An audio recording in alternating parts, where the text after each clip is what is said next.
big hello to all my dear and lovely students out there, and a very warm welcome to the very last session of this class. आज का ये session हमारा last session है और मैं उम्मीद करती हूँ कि अभी तक हमने जितनी भी बातें पढ़ी हैं आपको समझ में आई होंगी। तो बच्चों, आज जो है हम जो पोएम पढ़ रहे थे, द रिसाइकलिंग रैप, इसी का लास्ट हम पार्ट पढ़ने वाले हैं। ग्रामर पोर्शन देखेंगे और कई सारी चीजें देखेंगे। तो आइए देखते हैं द रिसाइकलिंग रैप, इसका ग्रामर पोर्शन। तो बच्चों, ग्रामर में आज हम जिरंड इसको पढ़ने वाले हैं। जिरंड एक बहुत ही इंपॉर्टेंट चीज है जो आपको आनी चाहिए, पता होनी चाहिए कि इसमें क्या होता है। तो देखिए, in the title of the poem recycling rap, recycling is used as an adjective, but as a noun in we have got to start recycling. तो देखिए, अब ये जो पोएम है, इसमें जो टाइटल है पोएम का रिसाइकलिंग रैप, इसमें रिसाइकलिंग का उपयोग हुआ है एज एन एडजेक्टिव। टाइटल में रिसाइकलिंग जो है वो एडजेक्टिव है, लेकिन जो है जब हम यहाँ पे देखते हैं we have got to start recycling, यहाँ पे recycling as a noun use हुआ है।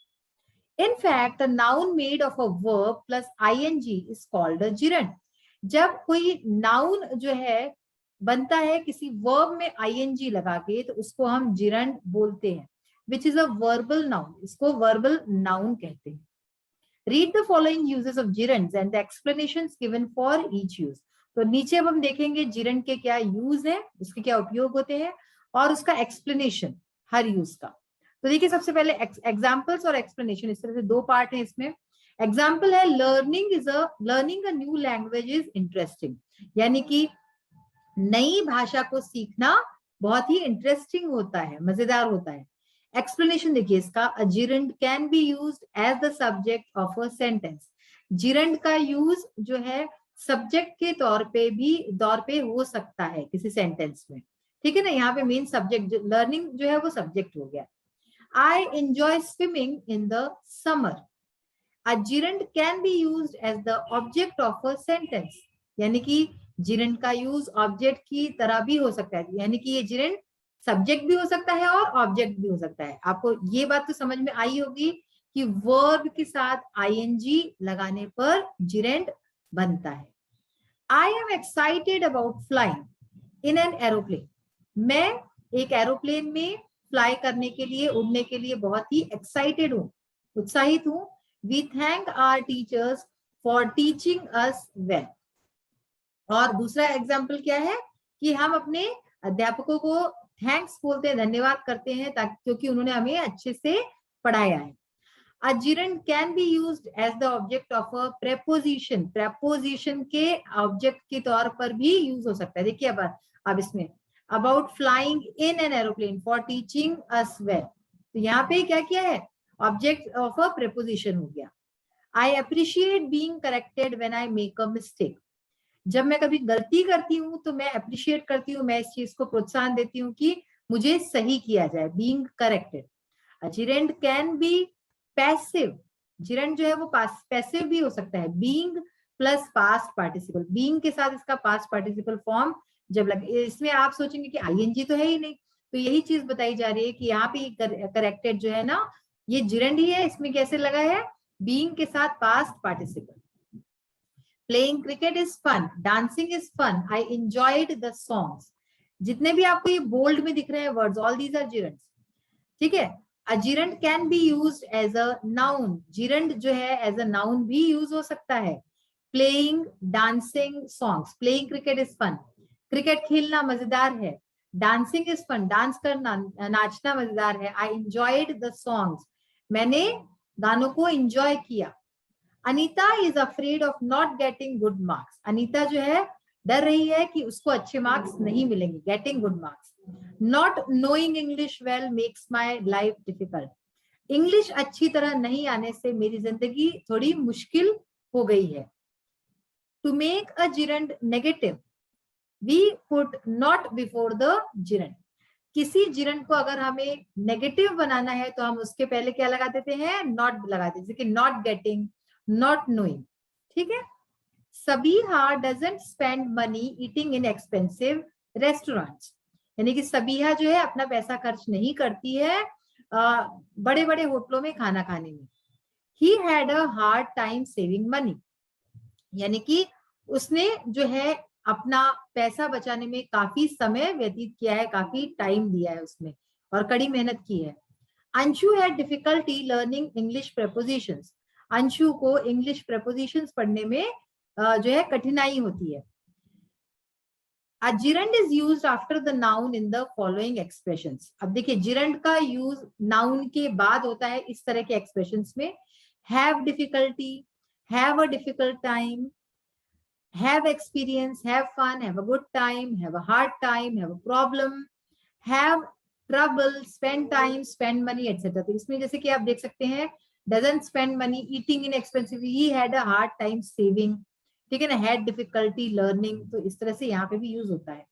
Ayesha loves giving food to the poor people. Ayesha को, गरीबों को खाना खिलाने में अच्छा लगता है। My teacher recommends saving money. मेरे टीचर जो है पैसा बचाने के लिए बताते हैं। I can't imagine not helping others. मैं दूसरों की सहायता ना करना ऐसा इमेजिन भी नहीं कर सकता। Many verbs are followed by a gerund. कई बार कई वर्ब्स जो होते हैं वो फॉलो करते हैं जिरंड को, जैसे कि लव्स गिविंग, है ना, रिकमेंड्स सेविंग, तो ये सारे जिरंड्स हुए। अब देखिए एक एक्सरसाइज है इसमें, complete each statement by using a gerund phrase. Are you lazy about writing essays? क्या तुम लेजी हो एसेज लिखने में, निबंध लिखने में? अब इसमें हमें अपने मन से ही लिखना है, तो देखिए are you tired of learning English? यानी कि क्या तुम जो है, तुम्हें इंग्लिश सीखना अच्छा नहीं लगता, सीखने में तुम्हें थकान होती है? Are you worried about spending money? क्या तुम चिंतित हो पैसा खर्चने के लिए? Do you ever complain about your friends behaviour? क्या तुम कभी भी शिकायत करते हो अपने दोस्त के व्यवहार के लिए? Are you interested in seeing movies? क्या तुम इंटरेस्टेड हो फिल्म्स देखने के लिए, मूवीज देखने के लिए? Were you excited about the picnic programme? तो क्या तुम एक्साइटेड हो पिकनिक प्रोग्राम के लिए? Did anyone stop you from going cinema? क्या तुम्हें किसी ने रोका है सिनेमा जाने के लिए? तो इस तरह से आप देख सकते हैं कि हमने ये सारे जो ब्लैंक्स है ये जिरंड फ्रेज से भरे हैं। अब आइए कुछ बची हुई एक्सरसाइज है उसको भी देख लेते हैं। तो चलिए स्टार्ट करते हैं वर्ड स्टडी की एक्सरसाइज से। Find out the dictionary entries and the sense in which these words have been used in the poem. तो यहाँ पे कुछ वर्ड्स दिए हुए हैं बच्चों, उसका सबसे पहले तो हमें डिक्शनरी एंट्री, डिक्शनरी में उसका क्या मीनिंग है ये लिखना है, एंड देन इस पोएम में किस सेंस में यूज हुआ है ये भी बात लिखनी है। तो देखिए पोस्ट जो पहला शब्द है पोस्ट, डिक्शनरी एंट्री क्या है उसकी? डिक्शनरी का मीनिंग है टू सेंड अ लेटर, है ना, कि कोई चिट्ठी भेजना। सेंस इन द पोएम, इस पोएम में इसका क्या मतलब निकलता है? To put something in a garbage container, यानी कि एक कूड़ेदान में जो है कोई चीज डालना, पोस्ट करना। कैन, कैन का मतलब क्या है? डिक्शनरी एंट्री है to be able to do something, यानी कि कुछ चीज करने के लायक होना, कोई चीज हम जब करने में समर्थ होते हैं तो हम कैन का यूज करते हैं।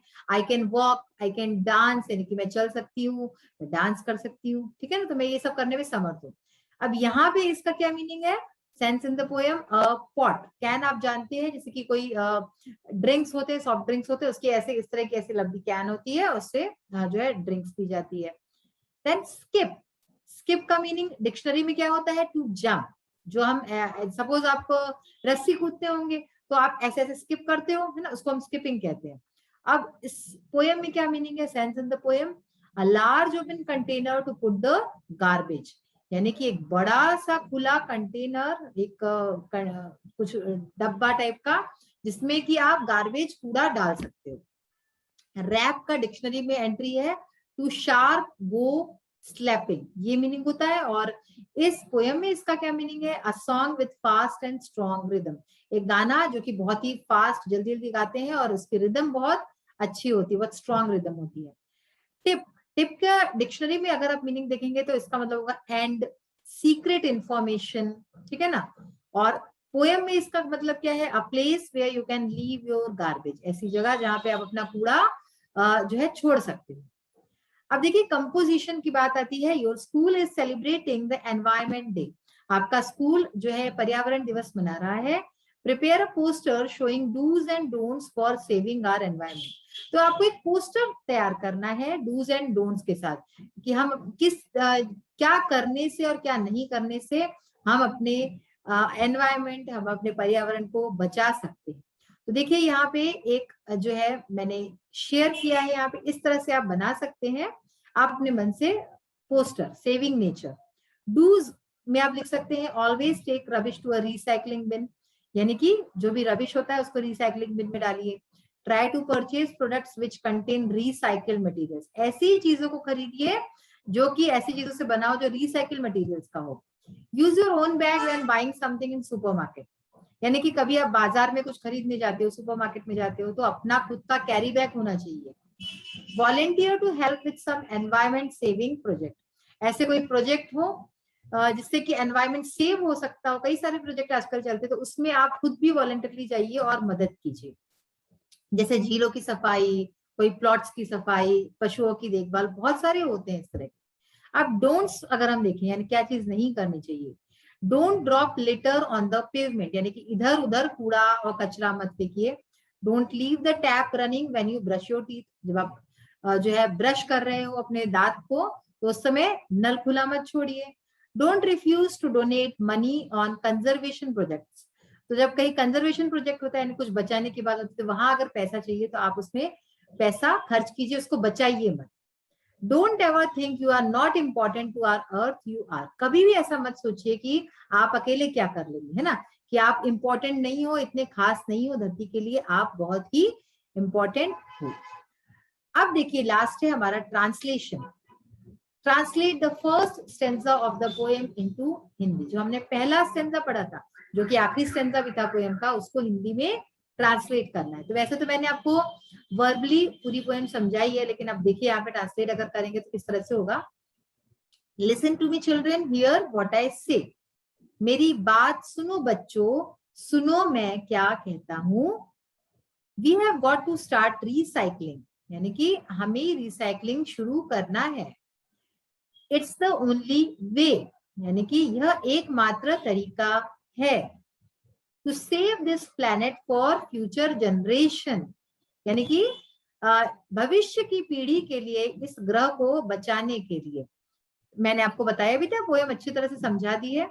The name of the game is reclamation, खेल का नाम है पुनर्चक्रण, यानी कि अगर हम रिक्लेमेशन को एक शब्द में बोले तो पुनर्चक्रण।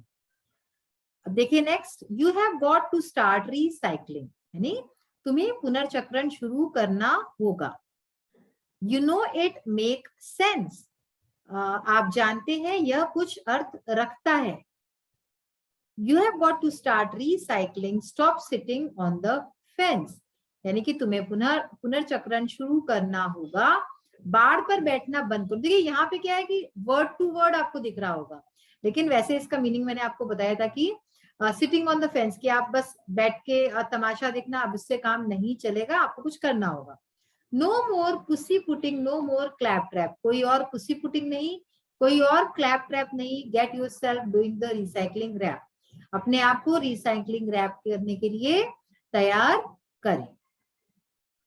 तो बच्चों, जैसा कि मैंने आपको शुरुआत में ही बताया था कि आज हमारा लास्ट सेशन है। हमने सारे चैप्टर्स 17 चैप्टर्स पढ़ लिए हैं। अब जो आप अपनी बुक में आगे जो 2-3 चैप्टर्स देखेंगे, वो आपको रीड एंड एंजॉय के लिए, तो आप उसको खुद से पढ़िए, उसको खुद से समझने की कोशिश कीजिए, और उसमें आप कर सकते हैं, आप डिक्शनरी की मदद से भी कर सकते हैं।